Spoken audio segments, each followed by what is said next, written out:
Hello lovelies and welcome to the channel.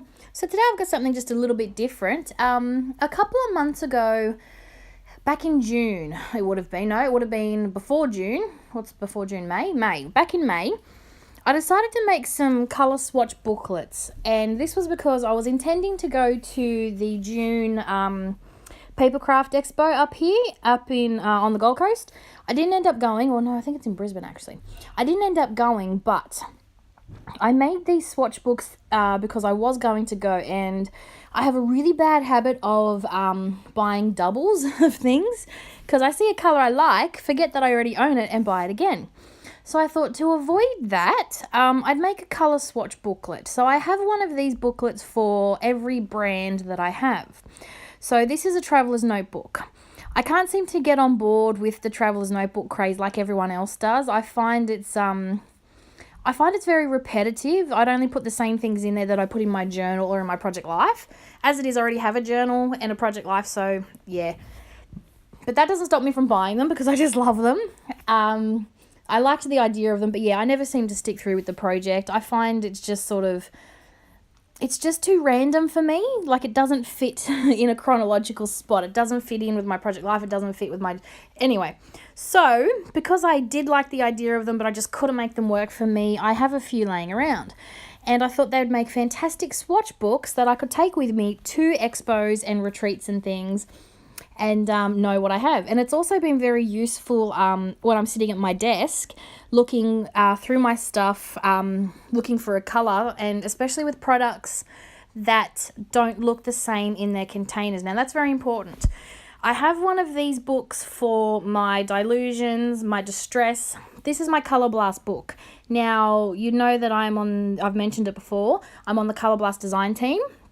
And so when I'm using the products, I want to get a specific colour. Now, with their shimmer dusts and especially their colour pastes, you can't judge the colour by what you see in the tub. So it's very important to swatch it out. So that's why I go and grab this book to make sure that I have the right colours. So it's turned out to be an invaluable tool that I use a lot. So I originally had designed the book, or had made the book, to take with me to the expo so I wouldn't buy doubles of things. Didn't end up going, but did end up with a fantastic tool that I use pretty much daily to judge the colours of things that I want. Now, it's as I was saying, very important with some products that don't give you a true colour in their tubs, like the shimmer dust and especially the colour paste. So basically what I did is I got a traveller's notebook. Now, this one is made of watercolour paper, and that's very important for mixed media products. So in this book I have shimmer dust, shimmer cubes, mist, colour paste. So I really needed a heavy type of book. And I just happened to have one that was watercolour paper. So that's what I decided to use for this one. Now, this you could very easily make yourself. It just so happens that I had some laying around that I hadn't got around to using yet.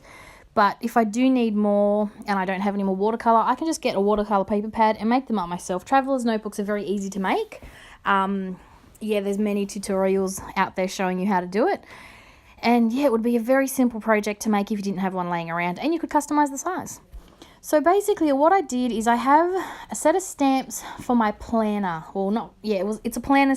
I don't have a planner, but it's a planner stamp set, and it had these little calendar size boxes, and they were in a set of 3.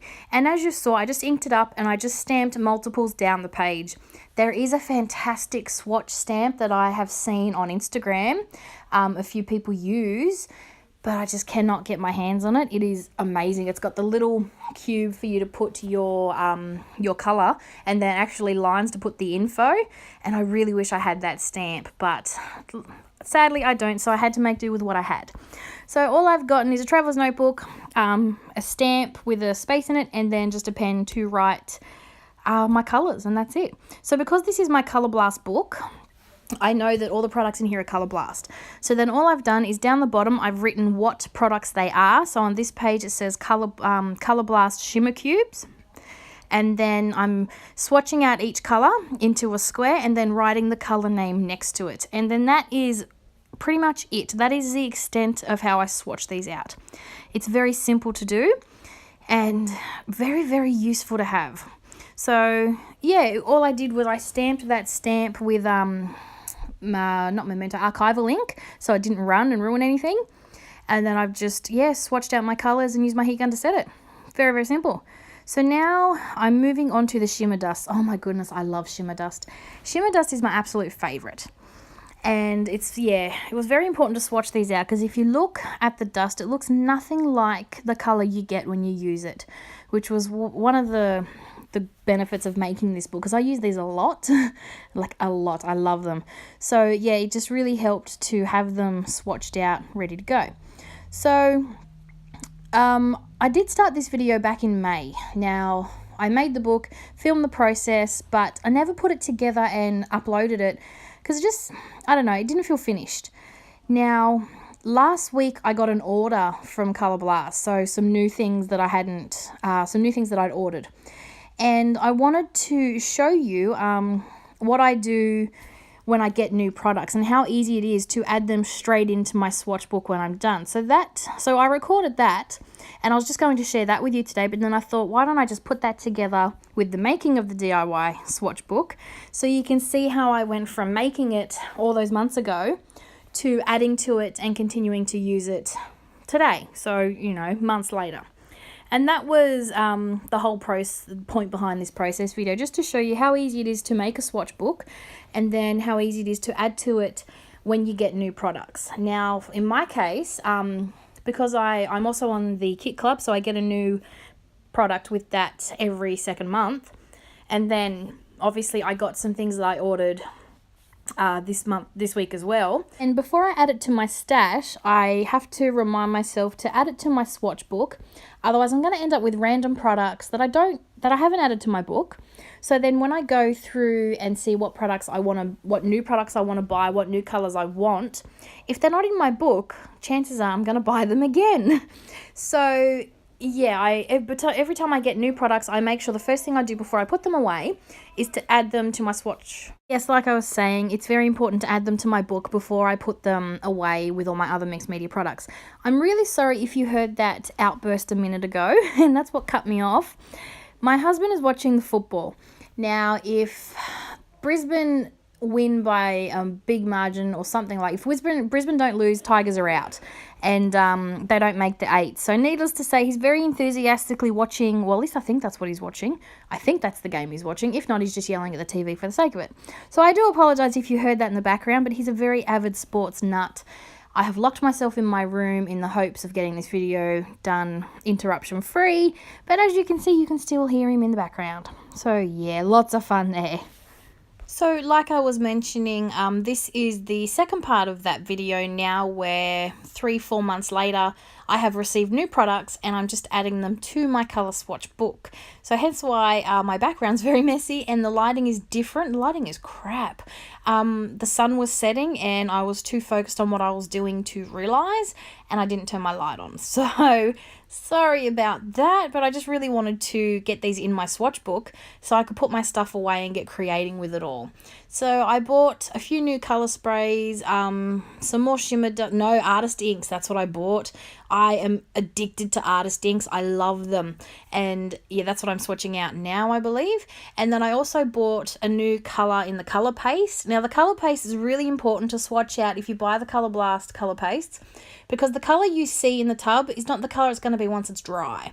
So that's very important. Only thing is, I couldn't swatch that out on video. I had to cut it out from the video because the lighting is just terrible and you can barely see anyway. But that is another reason why I find this swatch book very important, because of the style of products that Colour Blast sells. You really need to be able to see the colours in front of you. And when I'm creating a project, I like to pick up the book just to check the colours and pick what colours I want to use and what colours would work really well. So on a few of my videos, you'll probably see me go to my stash and pick up this book. And like I said, I do have one for each of my mixed media products, and I'm even thinking of getting putting one together for my stamps and my stencils, although I'm still working on that one because I tend to buy doubles of all my favourite stamps and stencils a lot. So having a booklet or something, like telling me what I already have, would be really invaluable. So I hope you've enjoyed this video, and I hope it helps you, you know, inspires you to maybe make your own swatch book, or if you have your own version, love to hear about it in the comments below. But that's it for me for now, and I'm going to go out to my room and get creating to get a new video up for you. Thanks for watching. Bye for now.